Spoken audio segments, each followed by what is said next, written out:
A city with two faces. Savannah stood as a place caught between centuries. Spanish moss hung like curtains from the ancient oak trees, and cobblestone streets still bore the weight of horse-drawn carriages from a bygone era. Yet alongside this sense of antiquity, neon signs flickered over diners, and the low hum of automobiles echoed against the facades of brick townhouses. The city seemed to exist in two worlds at once, one carved from its past and one rushing toward an uncertain modern age. Jonathan Blake arrived from New York by train, carrying a leather satchel filled with notebooks, fountain pens, and newspaper clippings. He had chosen Savannah not for its charm, but for the whispers that surrounded it, whispers of tragedies that refused to vanish, and houses that seemed to breathe with their own restless memories. For years, he had studied folklore from afar, but now he wanted to place himself inside the pulse of it, to walk the same streets where fear had once taken root. The first impression of the city unsettled him. The humidity pressed against his skin like a damp cloth, and every corner seemed to carry shadows that lingered too long. He wandered through narrow lanes, past wrought iron gates and weathered cemeteries, noticing how the city concealed silence beneath its lively surface. Church bells rang in the distance, but the sound did little to mask the weight in the air. It was as though Savannah wanted newcomers to feel both welcomed and warned. His research began at the public archives, where the scent of dust and mildew hung over endless stacks of papers. Old records revealed fragments of forgotten lives, lawsuits, and family feuds, but one particular name returned again and again: the Harper family. Their estate, once a grand mansion on the outskirts of the city, had burned partially in 1897, leaving only ruins and rumors. Newspaper articles spoke of illness that had struck the household, sudden disappearances of servants, and whispers of a curse that followed each generation. The last entry in the family's own ledger stopped abruptly that same year, as if the family had been erased mid-sentence. Jonathan copied notes with deliberate precision, each line deepening his resolve. He felt the pull of the Harper estate, not simply as a subject of folklore, but as something more personal, almost as if the story itself had chosen him. Later that evening, as the sun slid low across the horizon, he stood outside his boarding house and gazed at the city's skyline. The chimneys, rooftops, and spires appeared layered like pieces of different centuries stitched together. In that moment, he realized Savannah was not merely a backdrop for his study. It was a living entity, breathing through its streets, holding secrets that demanded to be uncovered. And so the city with two faces watched him, as though measuring his resolve. One face smiled with the warmth of southern charm, while the other hid in shadow, waiting for the curious to draw too close. Jonathan felt the weight of that gaze, though he could not yet grasp how tightly it would bind him. Chapter 2: The House That Remembered. The road to the Harper estate wound through a maze of marshland where the air hung heavy with the scent of decaying leaves and stagnant water. The path was narrow, flanked by reeds that bent with the faintest movement of the wind, and every step seemed to sink slightly into damp earth. The cries of unseen birds echoed above, their calls sharp and restless, as if warning against intrusion. Jonathan pressed forward, the weight of his satchel against his shoulder, his shoes darkening with mud as he drew closer to the place that had haunted his research. At last, the estate emerged from behind a curtain of trees. Two ruined columns stood at the entrance like sentinels, their stone surfaces cracked and worn by decades of storms. Beyond them lay the remains of a once grand mansion, its roof sagging and partially collapsed, its chimneys crumbling into jagged silhouettes against the fading light. Ivy crawled across the walls, as if nature itself sought to claim what humanity had abandoned. Windows gaped open, empty of glass, and resembled hollow eyes staring out at him with a vacant, unblinking gaze. He stepped inside, his presence disturbing the silence that seemed to press against the walls. The air smelled of rot and damp plaster, heavy with the residue of years. The wooden floors groaned beneath his weight, each creak echoing through the empty halls as though the house objected to his intrusion. Faded murals clung stubbornly to the walls, their colors dulled, yet still hinting at scenes of pastoral landscapes, frozen in time like ghosts of artistry that refused to vanish. Dust swirled in the thin shafts of light filtering through broken shutters, catching the smallest movements as if the air itself was alive. Room by room, Jonathan explored, guided by a mixture of fascination and unease. In the dining hall, a long table sagged under layers of grime, and fragments of porcelain plates lay shattered on the floor as though a final meal had ended in violence or panic. Upstairs, the bedroom stood hollow, with wallpaper peeling and curling strips exposing the bare bones of the structure beneath. Yet it was in the library that he found what he had been searching for. The shelves, though warped and partially collapsed, still cradled rows of books eaten away by mold. On a desk covered in debris, he discovered a leather-bound volume, its spine brittle but intact.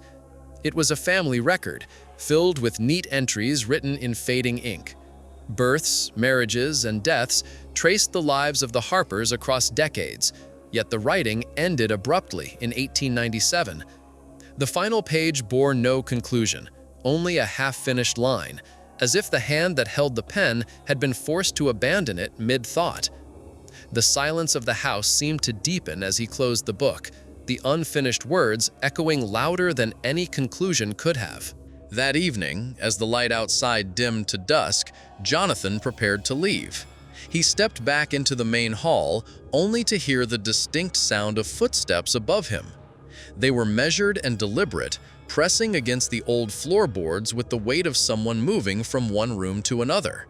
He froze, his pulse quickening, knowing with absolute certainty that no one had entered with him. For a moment, the house held its breath, and the sound faded into silence once more. He departed quickly, the weight of the experience pressing against him as heavily as the night air outside.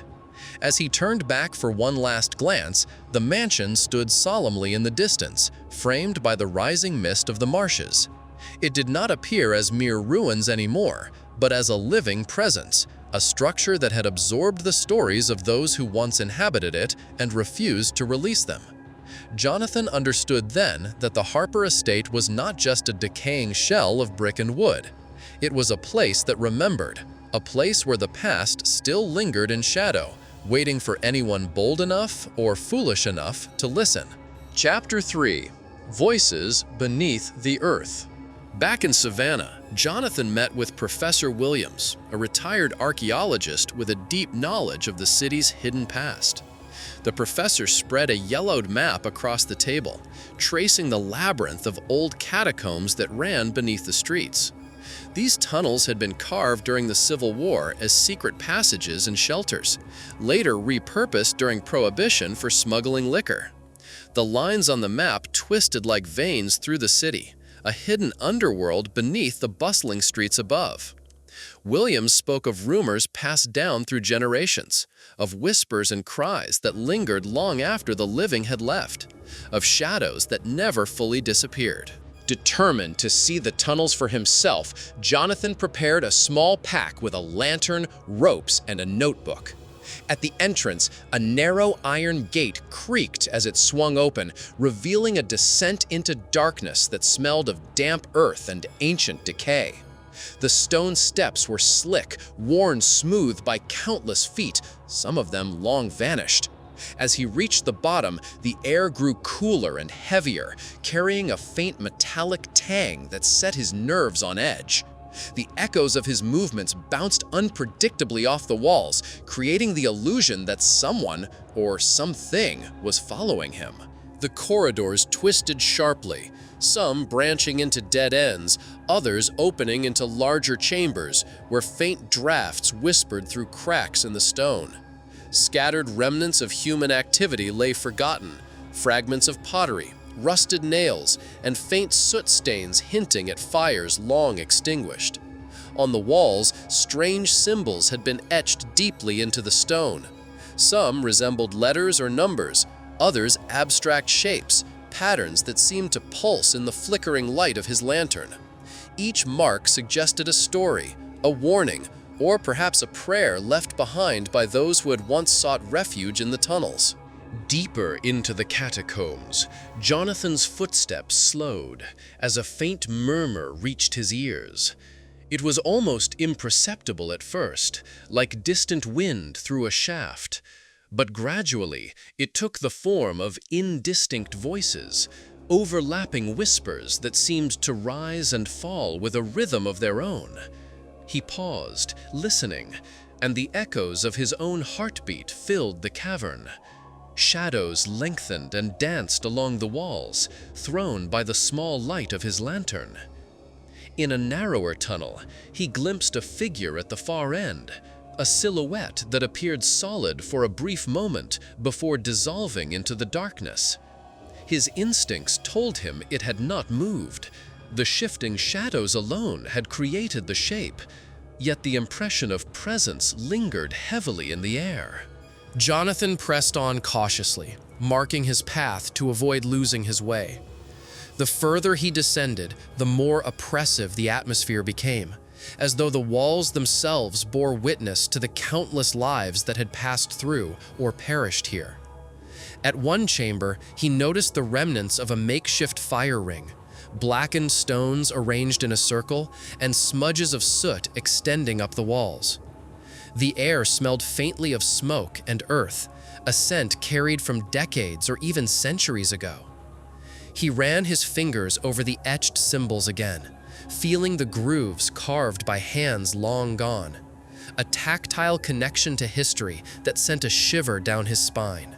Each step forward was accompanied by echoes, not just of sound, but of a feeling that the tunnels themselves were alive, listening, responding. His own breathing seemed amplified, almost mingling with the whispers around him. Jonathan sensed movement just beyond the edge of the lantern's glow, a flicker in the corner of his vision that vanished whenever he turned fully to confront it. At times, it seemed as if unseen footsteps echoed his own, following him with a deliberate patience. When he finally emerged from the tunnels back into the night air, the streets of Savannah felt impossibly bright and open. The weight of the underground pressed against him, lingering in the pit of his stomach. He understood then that the city above had a secret life, one layered with memory, loss, and hidden voices that no one fully acknowledged. Savannah's charm and warmth belied a darker heartbeat beneath its streets, a network of forgotten passageways that held fragments of countless lives, whispering to anyone who dared to listen too closely. Chapter 4. Night by the River. Jonathan arrived at the old Savannah river dock just as darkness swallowed the last remnants of twilight. The wooden pier, once bustling with laborers loading bales of cotton and tobacco, now sagged under the weight of years, its planks rotting and nails rusted. Shadows pooled in the gaps between the beams, and the faint creak of the structure echoed with every cautious step he took. The air was thick with the scent of damp wood, brackish water, and iron, a tangible reminder of the river's long history. Stories of the river's ghosts had drawn him here, tales of workers who had drowned in its currents and were said to haunt the docks, their presence lingering in the mist and murmuring waters. As midnight approached, a cold fog rose from the surface of the Savannah, curling over the wooden beams like restless fingers. Shapes began to materialize in the swirling mist, faint outlines of figures hunched and moving as though carrying invisible burdens. Pieces of old timbers floated briefly to the surface, drifting lazily with the current, and each ripple of water seemed to echo whispers that were not his own. Jonathan felt the weight of unseen eyes upon him, a sensation that made his skin prickle despite the warm summer night. On the opposite bank, faint lights flickered as if lanterns burned, casting a dim glow that refracted in the fog. Each time he blinked, the lights vanished, leaving only the ghostly reflection of moonlight on rippling water. The river moved with a deliberate patience, carrying the memory of lives lost and secrets buried beneath the silt. Jonathan's steps along the dock were slow and measured, every movement amplified by the hollow wooden structure beneath his feet. He sensed the river itself as a sentient presence, whispering in low murmurs, recounting tragedies of the past that had left their mark on the city. The figures in the fog seemed to shift with the water's flow, appearing closer, then dissolving into the mist as if teasing him with glimpses of the past. The creak of a distant piling, the soft slap of water against old timbers, and the occasional rustle of unseen movement merged into a symphony of unease. Jonathan observed the subtle disturbances in the fog, each one carrying a story of toil, misfortune, and the inevitability of the river's claim. He realized that the river did not merely reflect the city's history, it preserved it, a living archive of grief, endurance, and silent witness. Time passed imperceptibly, marked only by the slow drift of fog and the gentle lapping of the river. Jonathan traced the outlines of the dock, noting the remnants of chains and pulleys once used to move cargo, now corroded and abandoned. Every object seemed imbued with memory, a fragment of the lives that had intersected with this place.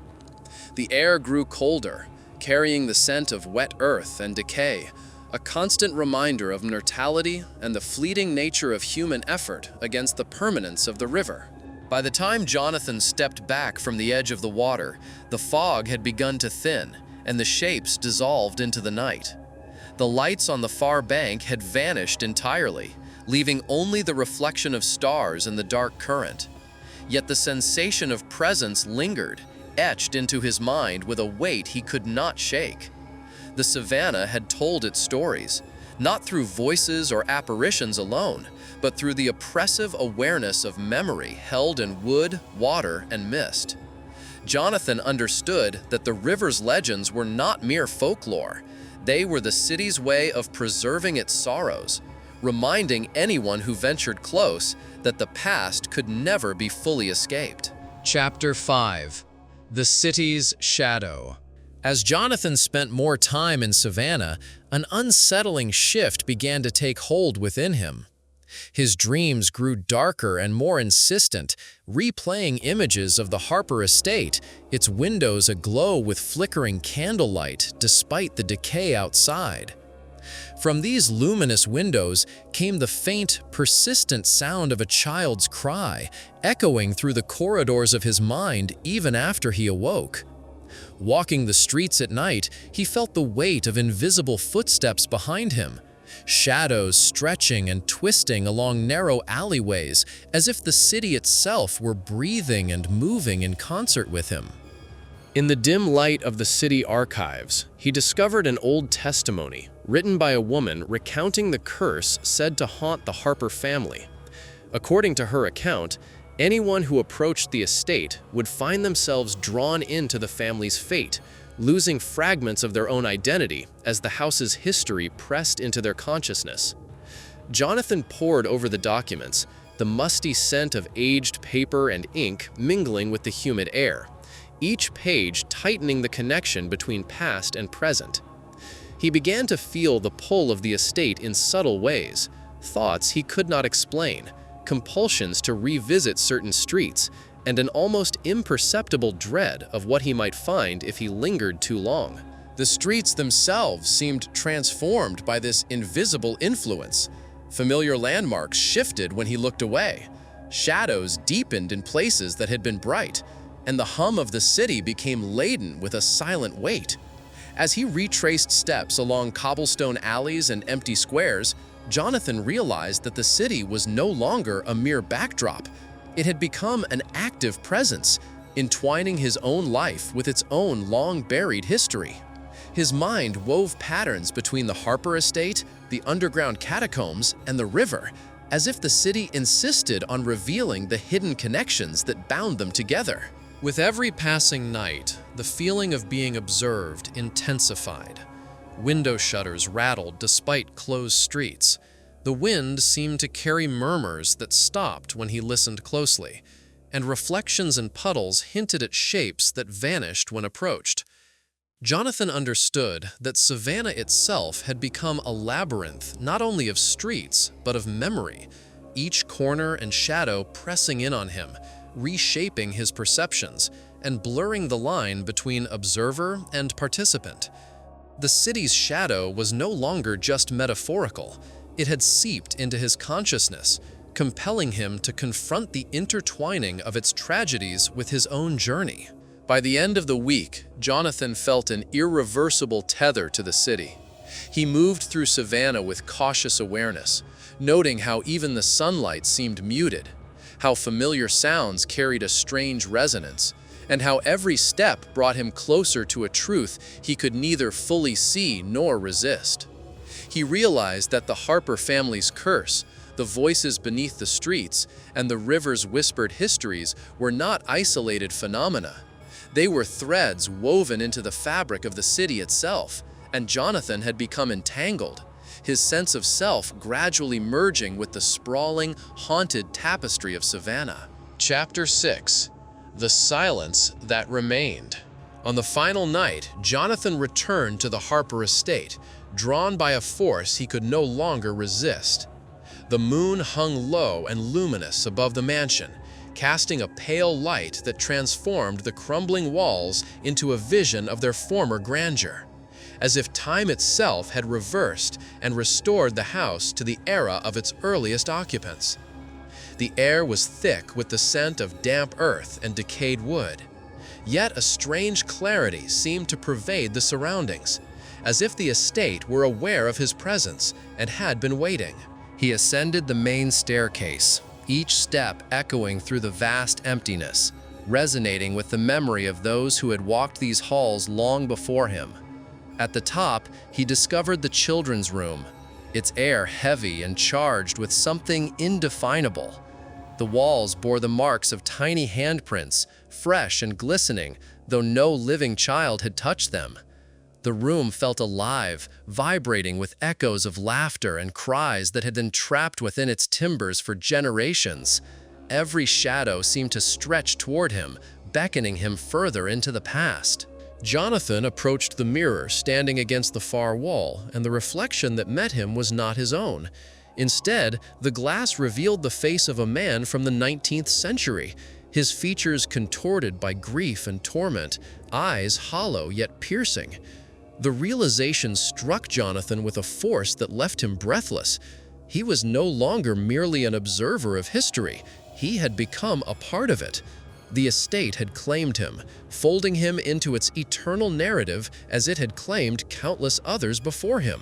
Outside, the wind whispered softly through broken shutters, carrying fragments of old voices that mingled with the rustle of leaves and the distant flow of the river.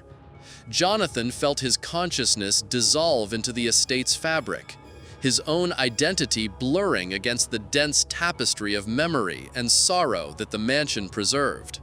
His journals and notes remained behind in the city archives, a testament to his search, but his physical presence vanished without trace, leaving only the lingering sense of someone having been there. In the days that followed, Savannah absorbed the absence as it had absorbed countless secrets before. Whispers of a new figure wandering near the Harper estate began to circulate, shadowy sightings of a man who appeared in fleeting glimpses and then vanished, much like the spirits of the mansion's original inhabitants. Jonathan had become one with the city's hidden history, another layer in Savannah's intricate web of legends, a ghostly presence woven into the streets, the river, and the forgotten corridors beneath its foundations. The city held him in its eternal embrace, a reminder that those who delve too deeply into its past are never truly free, and that some silences endure longer than life itself.